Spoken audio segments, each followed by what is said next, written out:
ሰላም እላችኋለሁ። እንደምን አደራችሁ? ጌታ ስሙ ይባረክ። ሁላችንም እንቆምና የእግዚአብሔርን ቃል እናነባለን። ዘዳግም ምዕራፍ 10 ከቁጥር 10 እስከ 14 ያለውን በጌታ ስም አነባለሁ። እስራኤል ሆይ አሁንስ አምላክህ እግዚአብሔርን ትፈራ ዘንድ በመንገዱ ሁሉ ትሄድ ዘንድ አምላክህን እግዚአብሔርን ትወደው ዘንድ በፍጹም ልብ በፍጹም ነፍስ ታመልከው ዘንድ መልካምም እንዲሆንልህ ዛሬ ላንተ የማዘውን የእግዚአብሔርን ትእዛዝና ሥርዓት ትጠብቅ ዘንድ ነው እንጂ እግዚአብሔር ካንተ የሚፈልገው ምንድን ነው? ሁላችንም እግዚአብሔር እንዲያስተምረን እንጸልያለን። እግዚአብሔር ካንተ የሚፈልገው ምንድን ነው? ካንቺ የሚፈልገው ምንድን ነው? ከኔ የሚፈልገው ምንድን ነው? በዚህ ርዕስ ነው ዛሬ እንደ ቤተሰብ ድምጹን የምንሰማው። ስለዚህ ወገኖቼ እዚህ ፊት ለፊታችሁ የቆመው ሰው ከላይ ያለው መጥቶ በውስጡ ካልሰራ መንፈስ ከሌለበት ከንቱ ንግግር፣ ከንቱ ጩኸት፣ ከንቱ ድምጽ የሚያደክም የሚያዝል ተስፋ የሚያስቆርጥ ነው የሚሆነው። ስለዚህ መንፈሱ እንዲመጣ እንጸልያለን። እግዚአብሔር ይናገረን። አሜን በሉ። እግዚአብሔር ይናገረን። በዚህ ስፍራ ላይ እግዚአብሔር ይናገረን። እስኪ ድምጽህን አሰማን በለው ወገኖቼ። ድምጽ ይምጣ። ድምጽ ከላይ ከጸባዖት ከእግዚአብሔር ዘንድ። አምላካችንና መድኃኒታችን ሆይ በናዝሬቱ ጌታ በኢየሱስ ክርስቶስ ስም እናመሰግንሃለን። ስለ ብዙ ምሕረትህ፣ ስለ ብዙ ቸርነትህ፣ ስለ መልካምነትህ ጌታ ሆይ ስለ መዳናችን እግዚአብሔር ሆይ እናመሰግንሃለን። ደግሞ በአንድነት በማዕድ ዙሪያ ተሰብስበናል። ጌታ እግዚአብሔር ሆይ እንድትመግበን አንተ የሕይወት እንጀራ ይሁን ከጌታ በመካከላችን ራስን እንድትገልጥ በኢየሱስ ክርስቶስ ስም እንጸልያለን። ክፉ ሁሉ በኢየሱስ ክርስቶስ ስም የተመታ ይሁን። እግዚአብሔር ሆይ እኔንም እንድትረዳ ሕዝብንም እንድትረዳ። ማንም አዋቂ የለም ጌታ እግዚአብሔር ሆይ ማንም ጠቢብ የለም። ቃልን መግለጥ የሚችል የልብህን ሐሳብ መናገር የሚችል ማንም የለም ጌታ ሆይ መንፈስ ግን እንዲመጣ ሁሉን ስልጣን ለሱ አሳልፈን እንሰጣለን። ስም ይባረክ። በኢየሱስ ጌታ ስም ጸለይ። ጌታ ብስቶ ይባርካችሁ። አሁን ባነበብኩበት ክፍል ላይ እግዚአብሔር ከኛ ምን እንደሚፈልግ የሚናገር ክፍል ነው። እግዚአብሔር ከኔ ምን ይፈልጋል? እግዚአብሔር ካንተ ምን ይፈልጋል? እግዚአብሔር ካንቺ ምን ይፈልጋል? ይሄ ጥያቄ ሁላችንም ጥያቄ እንደሆነ አስባለሁ። ሁሌ ዘመን ሲመጣ ዘመን ሲያልፍ በእግዚአብሔር ቤት ስገባ ስወጣ እኔ ራሴ የምጠይቀው ጥያቄ ነው። እግዚአብሔር ከኔ ምን ይፈልጋል? እግዚአብሔር ከኔ ምን ይፈልጋል? ምን እንዳደርግለት ይፈልጋል? ሁላችሁንም ይሄንንም ጥያቄ እንደምትጠይቁ ተስፋ አደርጋለሁ። ምንድን ነው የሚፈልገው እግዚአብሔር? ምንድን ነው የሚፈልገው? በተለይ ሚክያስ ምዕራፍ 6 ቁጥር 8 ላይ ሰው ሆይ መልካሙን እነግርሃለሁ፣ እግዚአብሔር ካንተ ዘንድ የሚሻው ምንድን ነው? ፍርድን ታደርግ ዘንድ ምሕረትን ትወድ ዘንድ ከአምላክ ጋር በትህትና ትሄድ ዘንድ አይደለምን የሚል ቃል አለ።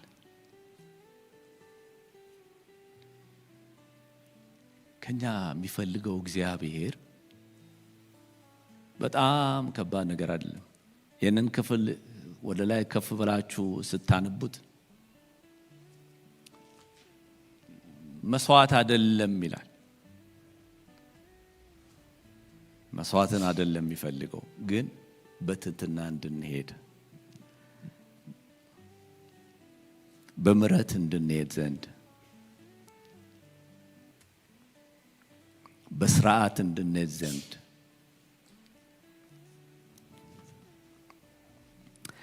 በተለይ ዘዳግምን ስንመለከት ዘዳግም 10 ከዘጸአት 32 ጋር የተያያዘ ነው። በዘጸአት ላይ እግዚአብሔር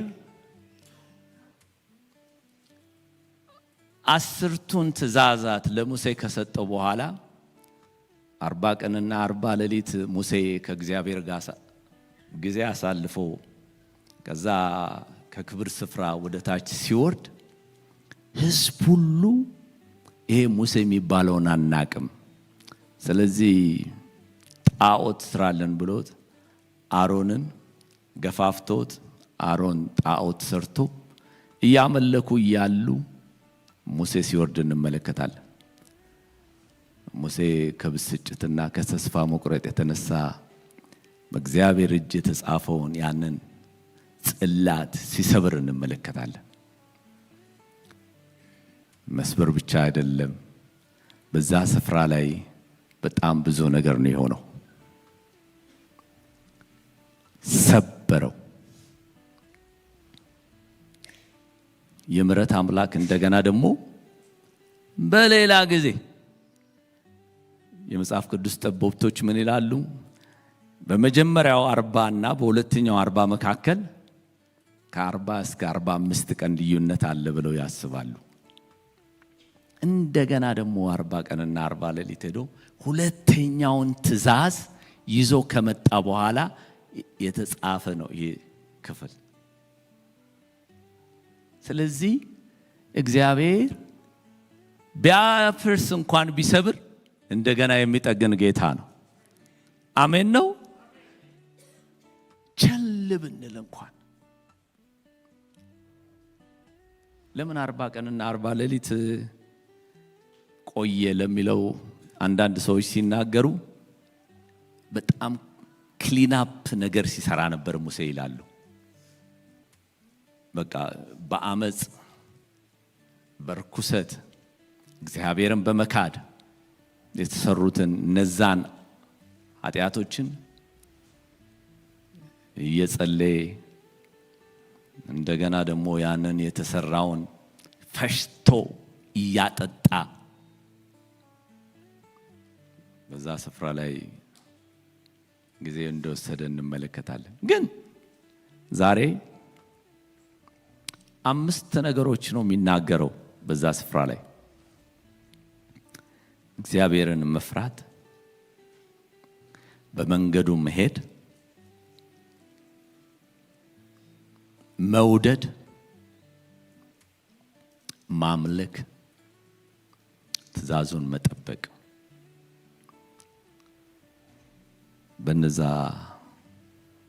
በእነዚህ በአምስቱ እግዚአብሔር በረዳን መጠን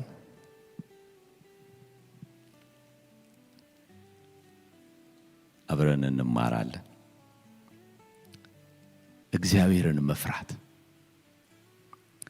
እግዚአብሔርን መፍራት ስንል የጌታና የባሪያ ፍርሃት እንዳልሆነ ሁላችንም እናውቃለን ብዬ አስባለሁ። የአባትና የልጅ የአክብሮት ፍርሃት እንደሆነ የእግዚአብሔር ፍርሃት እናውቃለን። እግዚአብሔርን መፍራት ማለት ምሳሌ ሲናገር በቁጥር 9 በምዕራፍ 9 ቁጥር 10 ላይ የጥበብ ሁሉ መጀመሪያ እንደሆነ ይናገራል። የነገሮች ሁሉ የእውቀት ሁሉ መጀመሪያ እግዚአብሔርን መፍራት እንደሆነ ምሳሌ ላይ እናያለን። ይህ ፍርሃት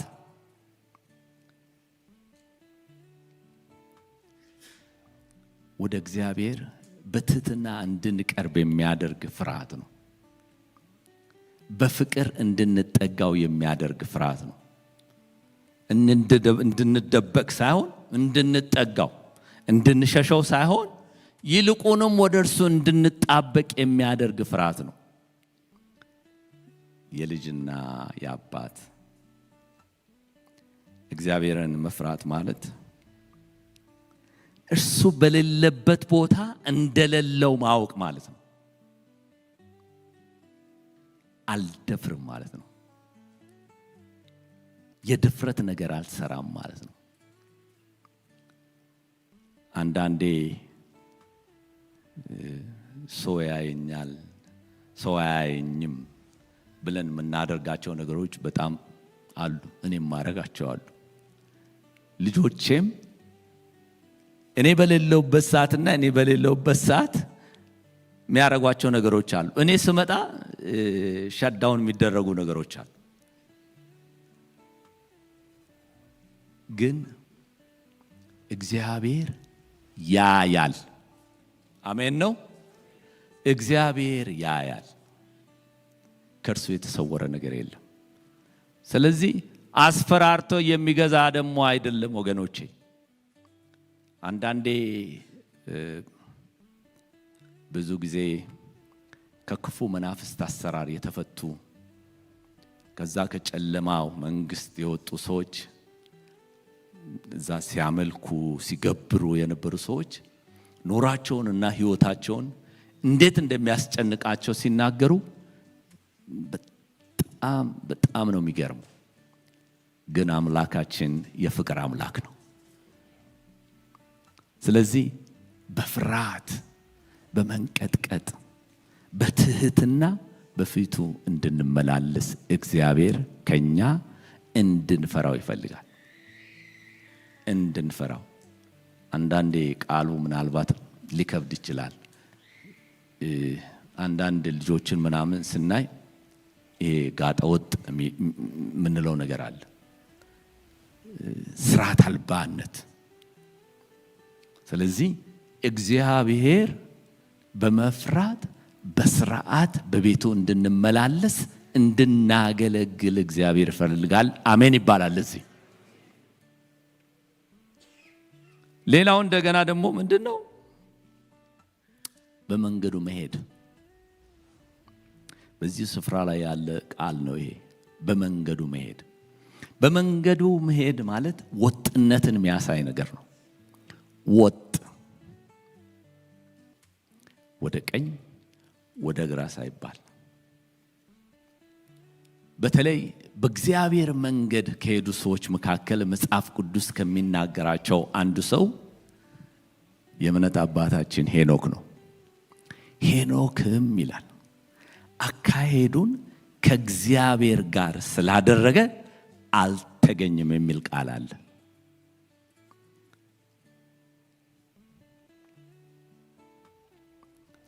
ዘፍጥረት ምዕራፍ 5 ቁጥር 24 ላይ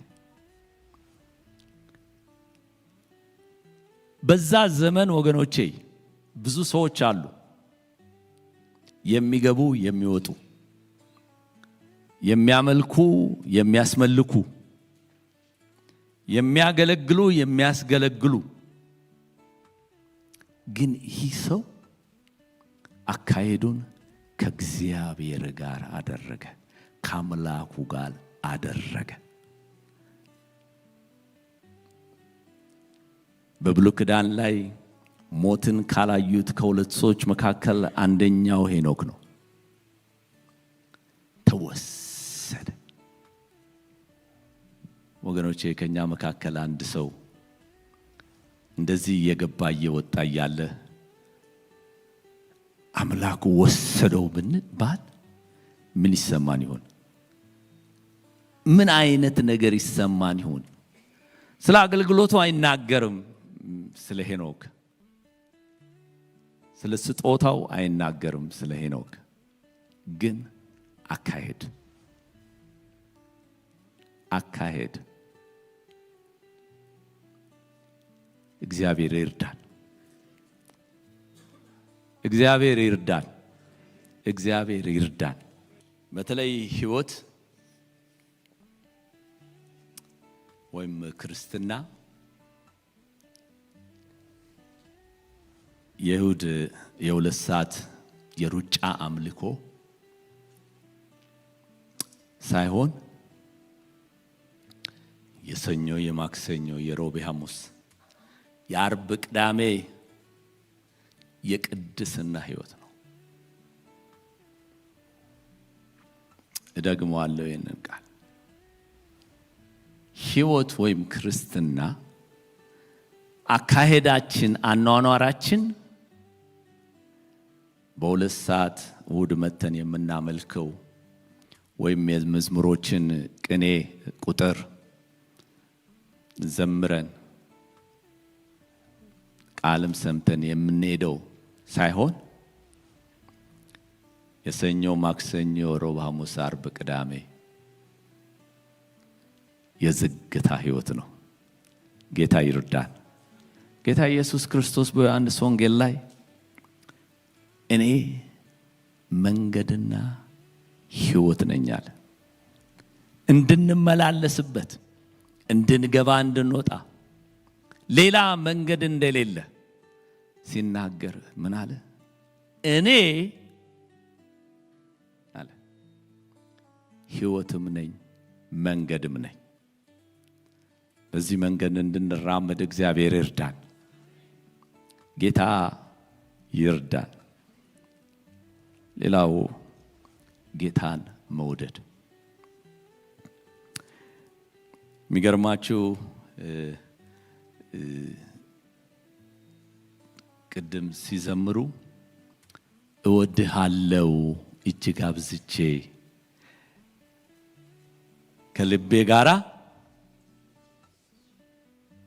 በምን ቋንቋ ነው ከቶ ምገልጸው? ጽፌዋለሁ። አይገርማችሁም? ግን ያው ዘምሩብኝ ቀድሞ እና በቃ አይ በዚች ነገር ላይ ጌታ አለ አልኩኝ እና ጌታን መውደድ አንደኛ ዮሐንስ ምዕራፍ 4 ቁጥር 19 ላይ እርሱ አስቀድሞ ወዶናልና እኛም እንወደዋለን ይላል። እሱ ነው አስቀድሞ የወደደሽ፣ እሱ ነው አስቀድሞ የወደደ፣ እሱ ነው አስቀድሞ የወደደኝ። ጌታ ስሙ ይባረክ። ኃጢአተኞች ሳለን፣ አመፀኞች ሳለን፣ ከሱ ርቀን ሳለን እርሱ ወደደን።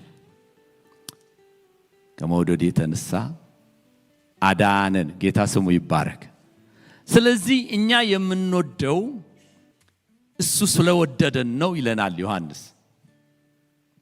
የኛ መውደድ የሱ ነጸብራቅ ነው። መስተዋት ፀሐይ ላቆማችሁ፣ ፀሐይ መስተዋቱ ላይ ሲያርፍ የሚያንጸባርቅ ነገር ይወጣል። የእርሱ መውደድ በእኛ ውስጥ ሲገባ እንደዛ ነው የሚያንጸባርቀው። ጌታ ስሙ ይባረክ። ፍቅር ካለ ታዲያ መውደድ ካለ መሰጠት አለ። መውደድ ካለ እግዚአብሔርን በእውነት የምንወደው ከሆነ መለየት አለ። መውደዴን ከልቤ ዘርዝሬ መጨረስኩ ላንተ ተናግሬ ደግሜ ልግባ ወደ እልፍኝ ጌታዬ ብዬ ላምልክህ አለ ወንድማችን ላሊ። የፍቅሬ መግለጫ እንደሆነ ሽቶዬን ሰበርኩ በፊት በተቀደሰው ተራራዬ የሾምኩት አንተን ነው ጌታዬ። በተለይ ስለ ፍቅር ስናስብ፣ ስለ መውደድ ስናስብ አራቱ ወንጌላት የተለያየ ስም ነው የሰጧት። ዮሐንስ ወንጌል ምዕራፍ 12 ቁጥር 3 ላይ አንዲት እህት አለች። ዋጋው ሲተመን የሽቶ 300 ዲናር ነው ይላሉ። በዛን ዘመን ላይ የአንድ ዓመት ኢንካም ነው ተብሎ ይገመታል።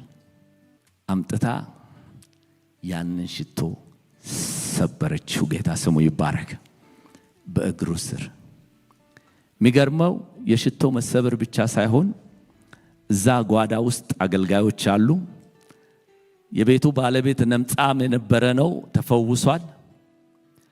ግን የናርዶሱ ሽቶ የተሰበረው ያ ሽቶ ቤቱን እንዳወደ በዛ ስፍራ እንመለከታለን።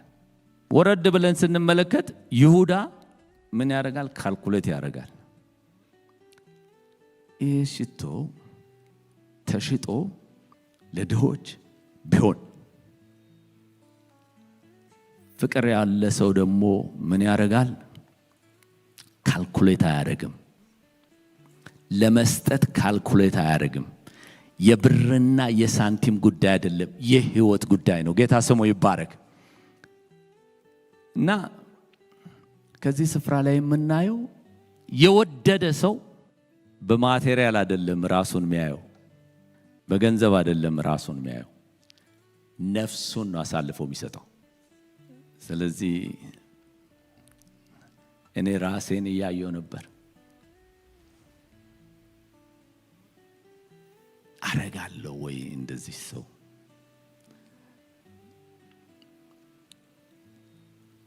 ወንጌላት ውስጥ ስለዚህ ሴትዮ ታሪክ ስንመለከት 7 አጋንንት ይወጣላት የሚል አለ። የተደረገላትን ስለምታቅ ትወደዋለች። ጌታ እንድንወደው ይርዳን። አሜን ነው። ሌላው በሙሉ ነፍስ ወይም በሙሉ ልብ ማገልገል። ቆላስይስ ምዕራፍ 3 ቁጥር 23 ላይ የምታደርጉትን ሁሉ ለሰው ሳይሆን ለጌታ እንደምትገዙ በትጋት አድርጉ የሚላል። ከሰው ጋር ያልተነካካ፣ ከስጋ ልባሽ ጋር ያልተነካካ ለእግዚአብሔር የሆነ አገልግሎት እንድናገለግል ነው እግዚአብሔር የሚፈልገው። አገልግሎት የሚለውን በአዲሱ ትርጉም አምልኮ ይለዋል። ሕዝበ እስራኤልን እግዚአብሔር ከባርነት ቀንበር ነፃ ሊያወጣ ሙሴን ሲልክ ሙሴ ሄዶ ለፈርዖን የተናገረው ነገር ምንድነው? ያገለግለኝ ዘንድ ሕዝቤን ልቀቅ ነው። ያመልከኝ ዘንድ ሕዝቤን ልቀቅ ነው። ወገኖቼ እኛ በአንድም በሌላ እኔ ራሴን አውቃለሁ በብዙ ነገር የተያዝኩ ነበር። ጌታ ስሙ ይባረክ። አስለቅቆኝ እንደዚህ በአደባባይ በእናንተ ፊት አቆሞኛል። ስለዚህ እንድናገለግለው ይፈልጋል ጌታ፣ እንድናገለግለው ይፈልጋል። በአንድም በሌላም ወገኖቼ ድኖ ያለ ማገልገል አይቻልም። ሐኪም ሆኖ ሳያክም ዲግሪውን ይዞ ሲቀመጥ ማለት ነው። አስተማሪ ሆኖ ሳያስተምር የተለያየ ነገር አስቡ እንግዲህ ትሬን የምንደረግበት መንጃ ፈቃዳችንን ይዘን መኪናውም ቆሞ ፕራክቲካል ያልሆነ ላይፍ ስታይል ስንኖር፣ ስለዚህ ዛሬ በጌታ ፊት ሆኜ እለምናቸዋለሁ፣ ጌታን አገልግሉት። ጌታን እናገልግለው። ጌታን እናገልግለው። ሁላችንም በምንድነው የሚል ጥያቄ በልባችሁ ሊኖር ይችላል ብዬ አስባለሁ። ደግሜ እላለሁ ይሄንን ነገር ጌታ እንድናገለግለው ይፈልጋል። አሜን ነው። አገልግሎት የእግዚአብሔር ጸጋ ምላሽ ነው። በሕይወታችን እሱ ያደረገው ነገር በእውነት የተነካን ከሆነ፣ በእውነት የዳን ከሆነ የጸጋውን ታላቅነት የምንመልስበት መንገድ ቢኖር አገልግሎት ነው ወገኖች። አገልግሎት የጥረት ውጤት አይደለም። አገልግሎት በፍቅር የሚደረግ ነገር ነው። ከሰው ሙገሳ ለማግኘት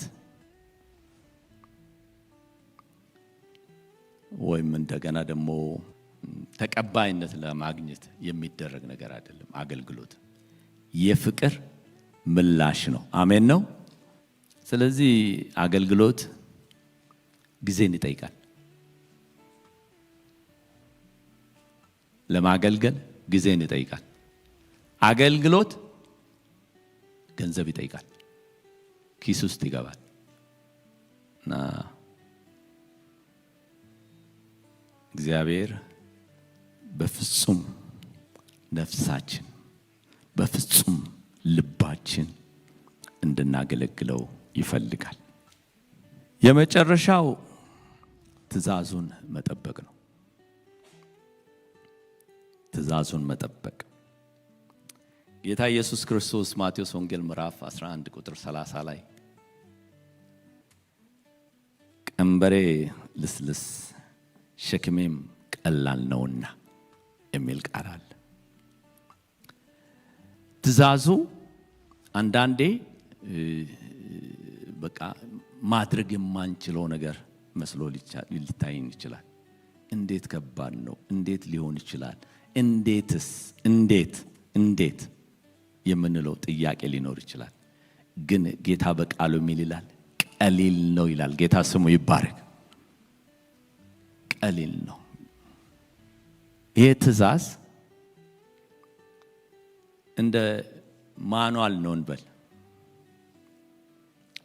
ትእዛዙን መጠበቅ በተለይ ሁላችንም አውቃለሁ፣ መኪና አለን። ምን አለ ዘይት የምንቀይርበት ከገዛንበት ቦታ ላይ በዚህ ጊዜ ዘይት አስቀይር ብለው ይነግሩናል። ሲነግሩን እሺ ብለን ከወጣን በኋላ ቤት ደርሰን ወይ እንደገና ደግሞ መንገድም ላይ እንዴ በገዛ ገንዘቤ እኔ በገዛሁት እንዴት ዘይት ቀይር ይለኛል አንልም። ምክንያቱም ሰሪው ነው ያዘዘው።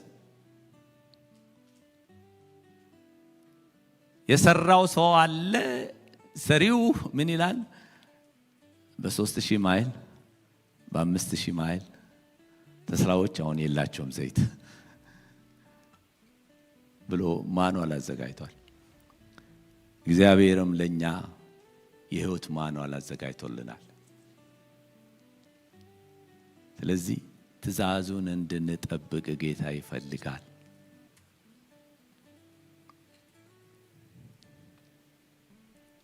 ይህ ትእዛዝ ለኛ እንደ አጥር ነው ወገኖቼ፣ ከክፉ ምንሰወርበት ምንሸሸግበት አጥር ነው። እንዴ ለምንድን ነው የሚያስፈልገው ትእዛዝ ምንል ከሆነ ወገኖቼ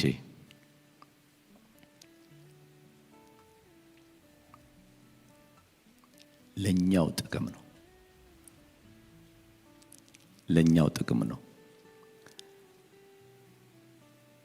ትንቢተ ኤርምያስ ላይ እንዲህ የሚል ቃል አለ። ለእናንተ የማስባትን ሐሳብን ያውቃለሁ፣ ፍጻሜና ተስፋ ሰጣችሁ ዘንድ የሰላም ሐሳብ ነው እንጂ የክፉ ሐሳብ አይደለም። ስለዚህ የሚያስብልን ጌታ ስላለ የሚያስብልን ያ ጌታ ምን ይላል? ትእዛዙን እንድንጠብቅ ይፈልጋል። በተለይ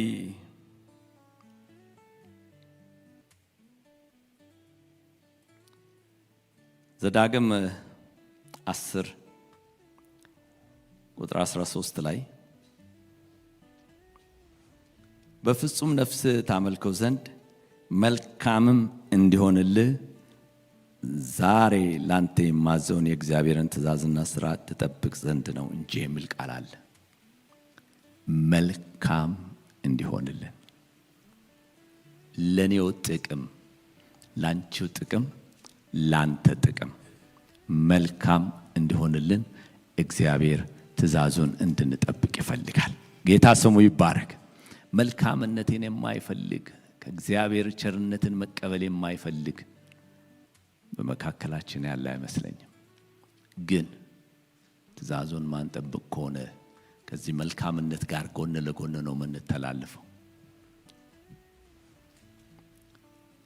ያሰበልንን ነገር ሳይሆን ያላሰበልን ነገር እያጋጠመን በሕይወታችን በኑሯችን የልቡ ሐሳብና ፈቃድ በሕይወታችን ሳይፈጸም ዘመናችን ኑሯችን ሊያልፍ ይችላል። ስለዚህ ለእያንዳንዳችን የሚያስፍልን አምላክ አለ። ትእዛዙን እንድንጠብቅ ጌታ ይርዳን።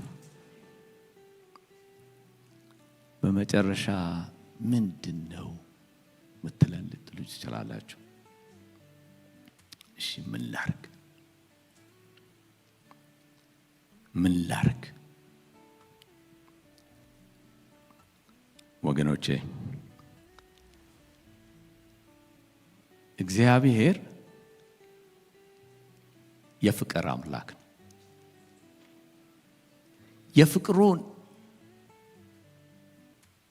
መጠን ብንረዳ ይሄ ሁሉ አሁን ያወራነው ነገር አንዱ ካንዱ ጋር የተለያየ አይደለም። 5 ይሆኑ እንጂ ተወራራሽ ናቸው። ሁሉም የተገጣጠሙ ናቸው። ሁሉም የተያያዙ ናቸው። ግን የፍቅራችን መጠን ለእግዚአብሔር የምንሰጠው የፍቅራችን መጠን እነዛን ሁሉ 5ቱን ገምዶ ይዞ እንድንሰራ ነው የሚያደርገን፣ እንድናደርገው ነው የሚያደርገን። ሞተር ነው የሚሆነው። ጌታ ስሙ ይባረክ። ስለዚህ እንድንወደው ጌታ ይፈልጋል፣ እንድንታዘዘው ይፈልጋል። ትእዛዙን እንድንጠብቅ እግዚአብሔር ይፈልጋል። ጌታ ስሙ ይባረክ። ሁላችንም እንቆምና እንጸልያለን።